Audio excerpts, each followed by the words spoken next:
there, Assel. Let's take a look at your new essays today. I saw that you had a bunch of questions and comments in your email, so we'll get to those. But before we do, I want to take a look at your essay and see what you wrote today. Okay. This is about the online meetings or face-to-face communication.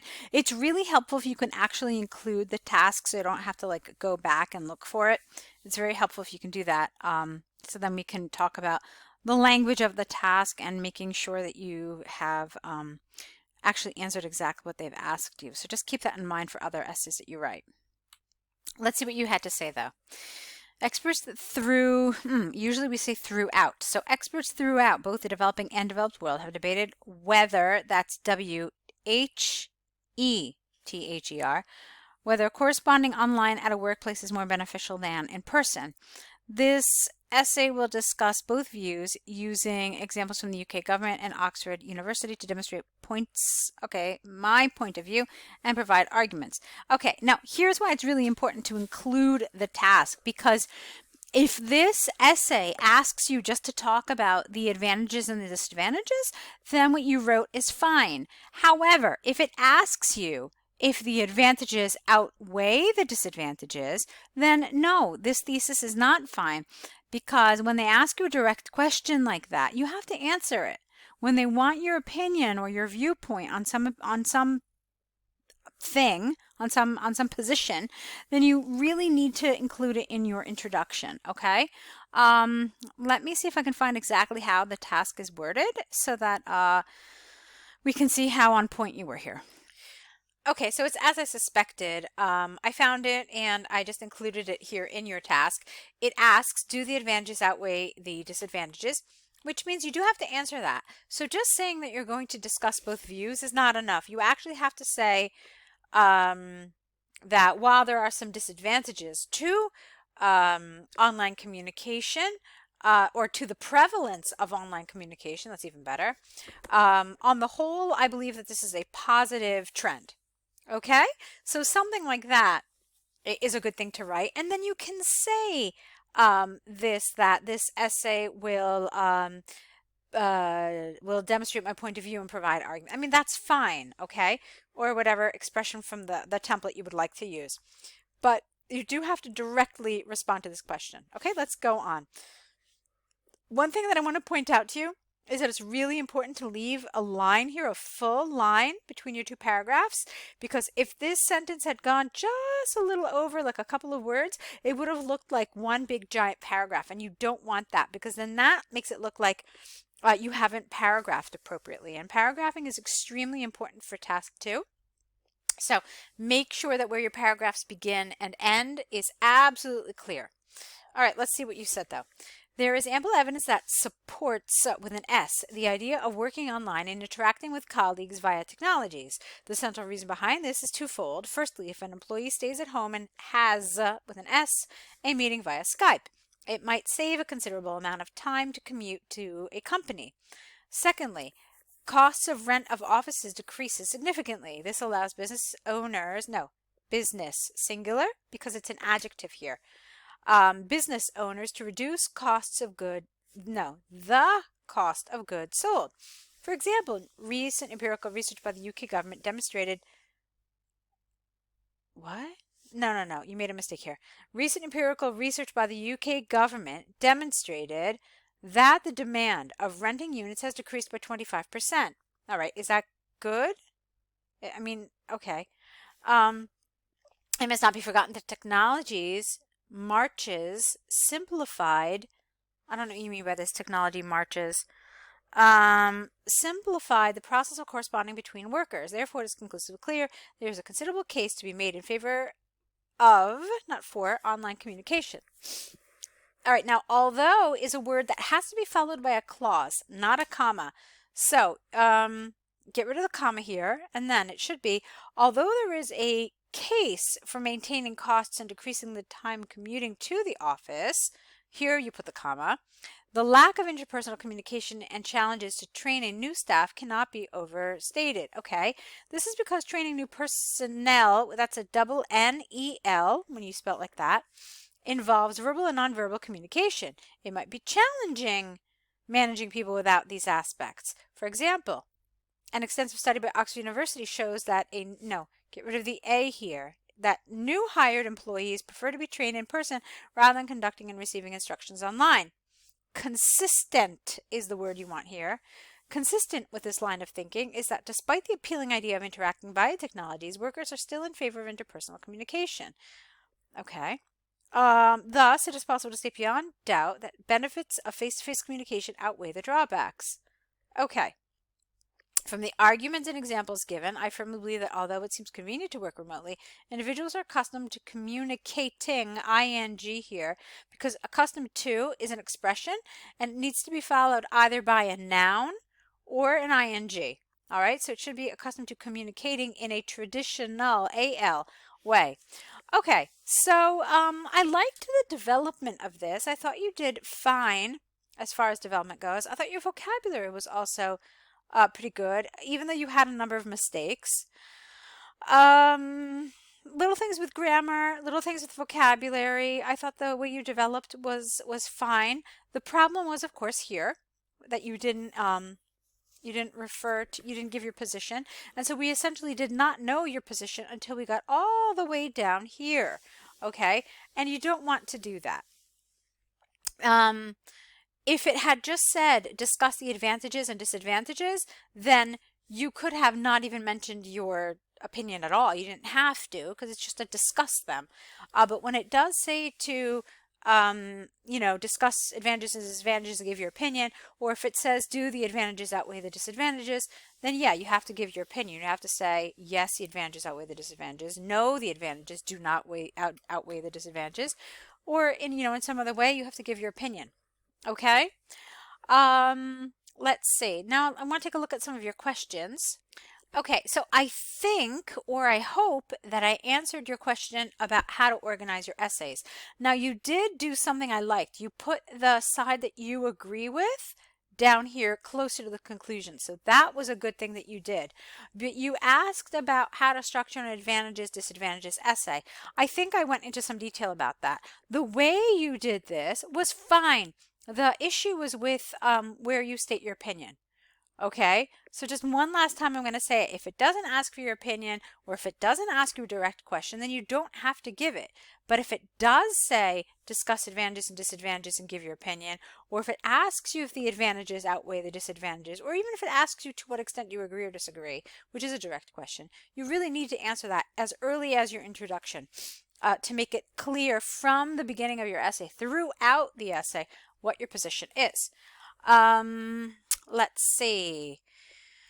Other than that, I thought you did fine. I just remember to leave a space, a whole line here. Okay, why don't we, 1 second, let me just one more look, make sure I didn't miss anything.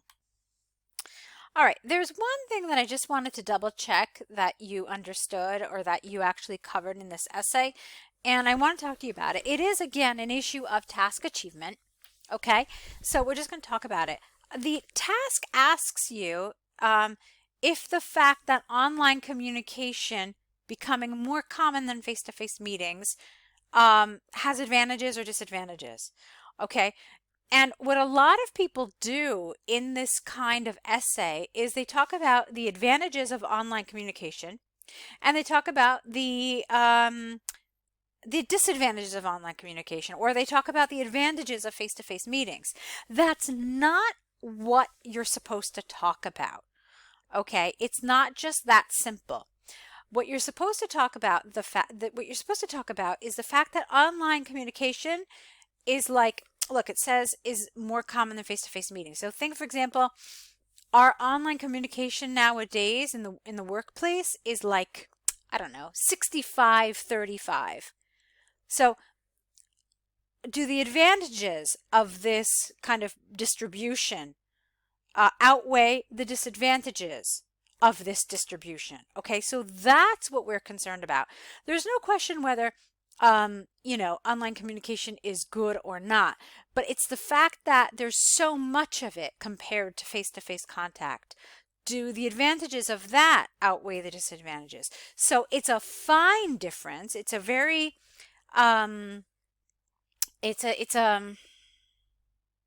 it's a fine line really, but it for me, it makes a difference between a good essay and a very, very good essay if you can really focus on what it is that they're asking you to talk about here. Okay? All right, so that's what I want to talk about. To me, it felt a little bit like you were talking about, the advantages of online communication and the disadvantages of online communication, or vice versa, which is not entirely what you're supposed to be talking about. Okay, I hope that makes sense. If it doesn't, please let me know. But I do want to move on. I want to talk about your letter, so let's look at that. Dear Sean, I'm contacting you with regard to a recent post of a full-time position. I've been working at the company for 2 years and have obtained all the skills required for this position. My future goal is to obtain a certificate of Chartered Professional Accountant. Chartered? Really? Okay. I don't know. Is that what CPA is? Chartered? All right, maybe it is. It will be significantly beneficial for my career, although it might take an additional 2 years of studying. I have all the prerequisites to start the application process. I believe my performance for the past 2 years has increased significantly. Well, not increased. It has improved. Because performance doesn't increase, it improves. I am detail-oriented. No, I am a detail-oriented, hardworking individual. My experience in education would add value to the company. Recently, I created a new financial model to compute return on investment of the company. It has helped to identify additional incremental costs that could be reduced. I'm looking forward to hearing from you. Regards. Okay, so this is the letter where you're expressing an interest to your manager to move from a part-time position to a full-time position at the same company. To my mind, this is a letter that should be from neutral to formal, but I definitely prefer it formal. I think that if you decide to do it more formally, then you're definitely in a better position. Okay, so that's the first thing. I thought this was a little informal. Like, I think calling your manager Sean isn't such a great idea. Okay, that's the first thing. Then I thought a lot of this letter was not really linked very fluidly. So,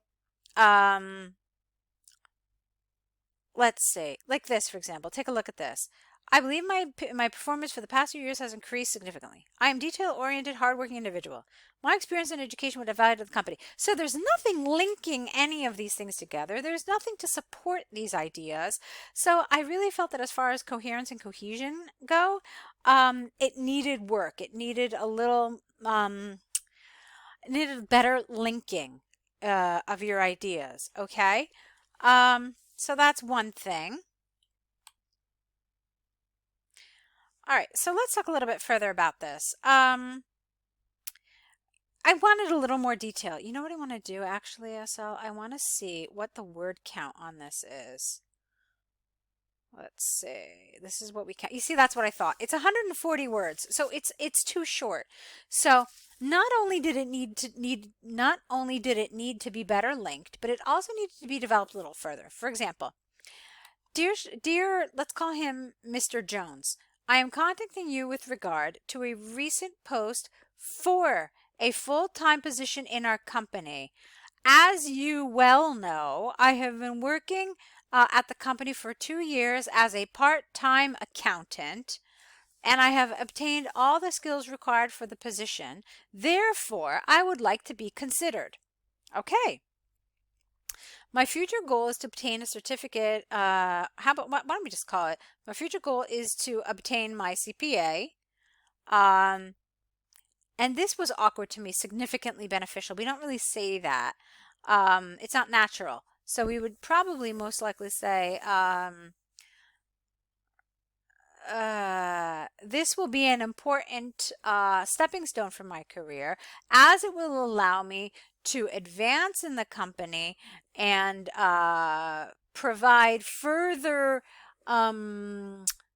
help me provide further services and allow me to take on additional responsibilities in my new role. Okay, so that's the kind of stuff you want to be saying here. Okay, so What did you say here? I believe my performance for the past few years has not, what does that mean? It has improved. I said improved. You said increased. What does that mean? It means you started out poorly and you've gotten better? And that's not such a great thing to say. You could have said instead something like this. I believe that my track record in the company over the past 2 years has been solid and has shown continued improvement. I am detail oriented, a team player, and I'm always willing to take on new tasks. Um, and then this is okay. This is fine. Okay. I Yeah, you could have added this there. So if you had said I'm always willing to take on new tasks. For example, recently I created a new financial model to compute return on investment of the company. It has helped to identify new incremental costs that could be reduced. I hope to continue with new initiatives and new innovative ideas to further help the success of the company. So this is the kind of language you want to be using. Okay, but you can see that also my ideas are linked. Like I don't just stop at one sentence and then just go to a totally different idea. I kind of extend it and I link the ideas together. So this is what was missing for me. A little more development of your ideas and extension, some better linking of those ideas.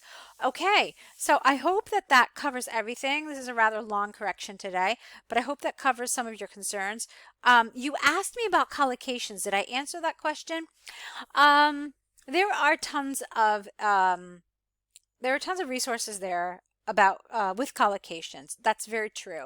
I personally think that some of the best resources to learn really natural language and actual collocations is to do some reading. And reading specifically like some solid, good newspaper articles. There's tons of English language newspapers online. We could certainly recommend some. But reading some really, really well written English, for me, is some of the best ways that you can actually see language in action and learn some collocations. I think you probably know by this point what some of the common topics in IELTS are, so you could read lots of articles on those topics, but not only, because a lot of times the collocations that we use in essays are not just topic specific, but they're just general. They're general language as well, so you need some of those as well. Let me see what else we can find for you to help you with some of these collocations, and I'll see if we can send you something too, okay? If we have something ready and available to send you. Okay, so go ahead, correct these, and let's see another set from you, okay? Good luck.